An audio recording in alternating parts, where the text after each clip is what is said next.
I used to work at a security company with a bunch of friends. We all got along well, and most of us even hung out after work.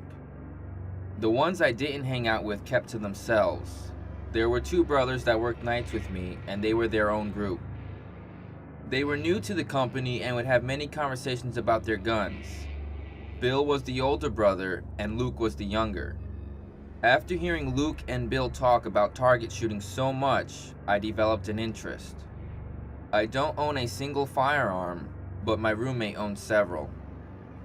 I mentioned at work one night that I was going shooting in the morning with my roommate and I needed a good place to go to. Well, the two brothers pointed out a spot on Google Earth for me and said it was great and they have shot up there once before. It was 45 minutes away and higher up in the mountains.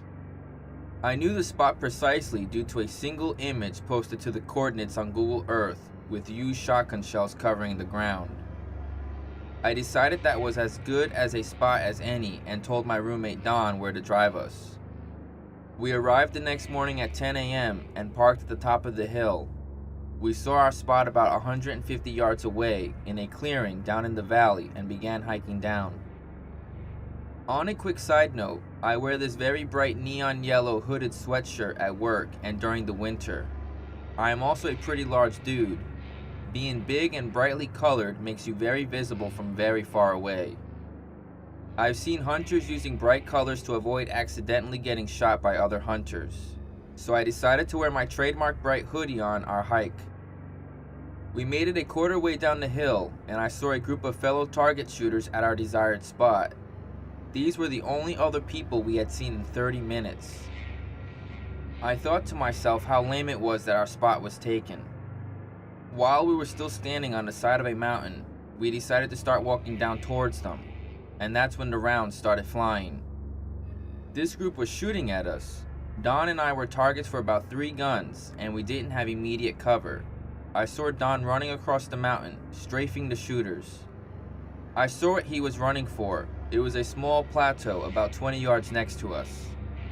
The sound of bullets flying inches away from my ears is a sound I will never forget.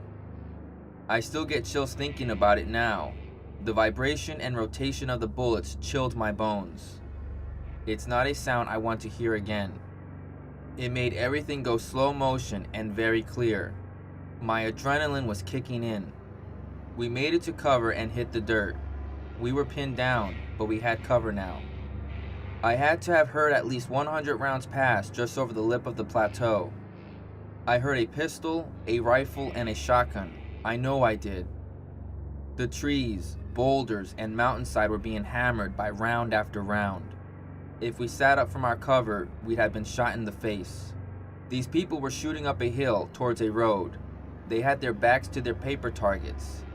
Thinking back on it, my father said I should have yelled down to them to let them know they were shooting at 2 people and to hold their fire. But the thing is, I think they knew they were shooting at us. How could they not? We weren't that far and the mountainside was almost bare. I didn't want to let them know they were close to hitting us. I should have shot back. We had the high ground, but I'm not a killer. We just waited and listened for their footsteps and wanted them to stay where they were. If we were killed, no one would find our bodies out there. 15 minutes went by and the gunfire didn't let up until it just ended. The mountain was quiet again. After 5 more minutes of silence, we checked down the hill. They were gone. We had our guns ready as we scanned the valley down below. Nothing. No more guys, no vehicle, just their garbage left behind. We decided this was a great time to get the hell out of the hills. We made it back to our car and back to our house faster than ever. When I went back to work the next shift, I told this story to everyone.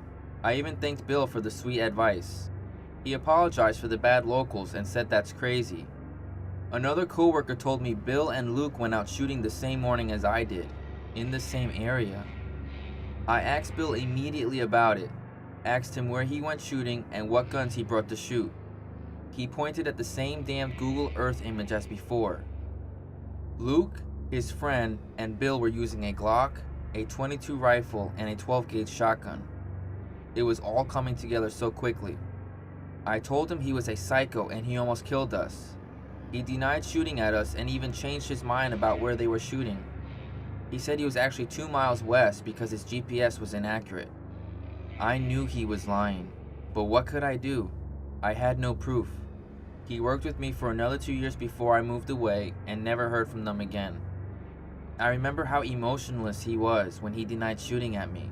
He was like a robot. We never spoke of it after the first time. I haven't gone shooting since.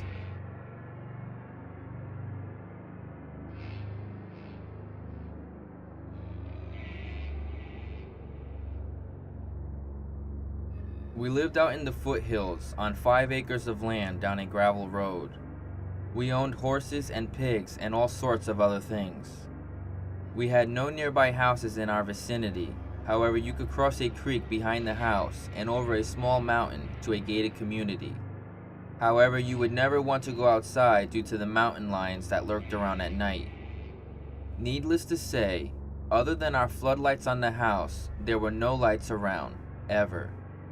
One night, my dad was working late, which ironically never happened. My brother, myself, and my mom were home alone in our very large house.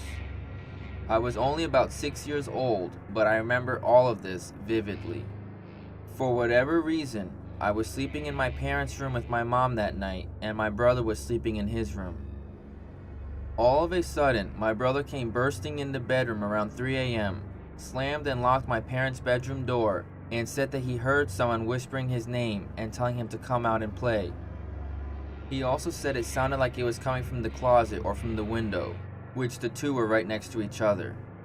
My mom, thinking my brother was dreaming or that his neighbor friend across the creek was messing with him, made us wait in her room and went to go check things out. When she walked in, she heard some shuffling noises towards the window and hurried back into the bedroom and locked it. She called the police, who showed up 20 to 30 minutes later while we sat quietly staring out her window to see if we saw anything. Police searched the house and property and found nothing but roof shingles in our front yard, which is where my brother's room faces. However, they warned us that there are many hiding places around the house, so they will monitor the house for a little bit. Around 6 a.m., my dad got home to police sitting outside. He informed them that he saw a man jogging down our gravel road towards the main road wearing all dark clothing. They thought it was strange, since in our area you don't ever go jogging early morning when mountain lions feed, because this was a real thing where I am from and attacks and sightings happened often. And also, he was not in any type of workout gear. It turns out they caught the guy, and he was breaking into homes in the gated community and trying to lure kids to his car that were walking home from the bus stop.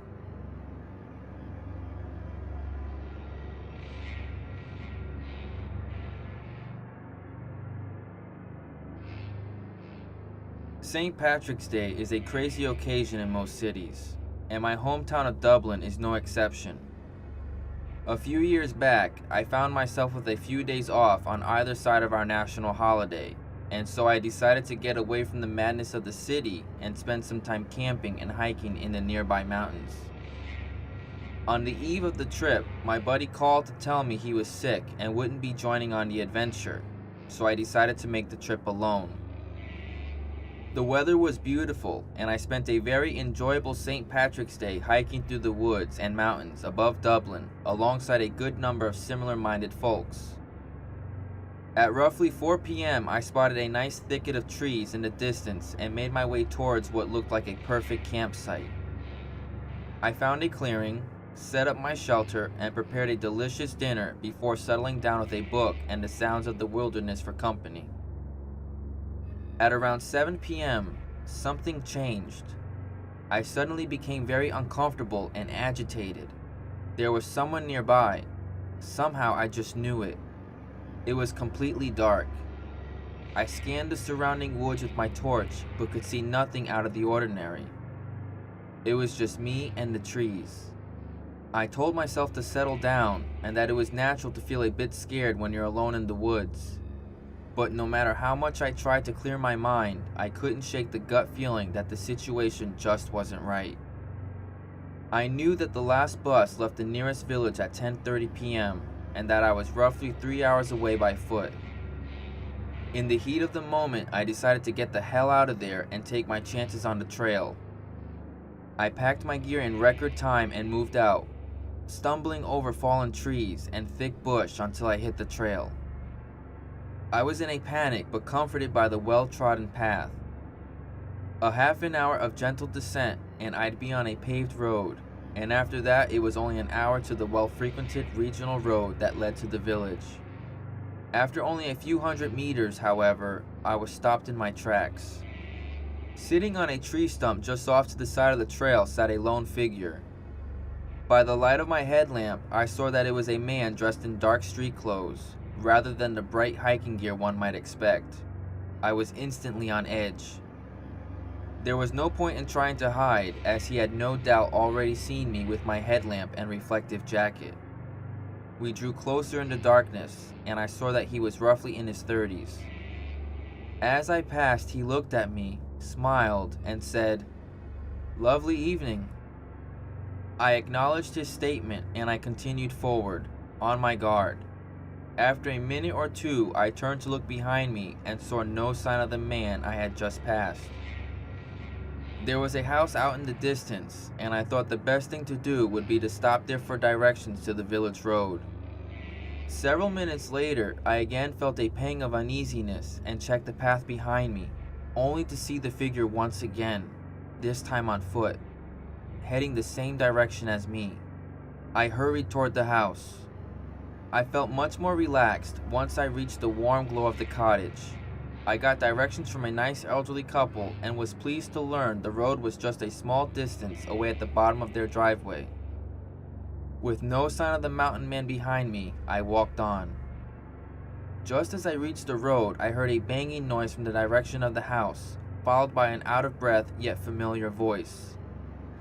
"I've been separated from my friend. Did he come this way?" Without thinking, I scrambled up the embankment at the side of the road and concealed myself as best I could, one hand on my camping knife.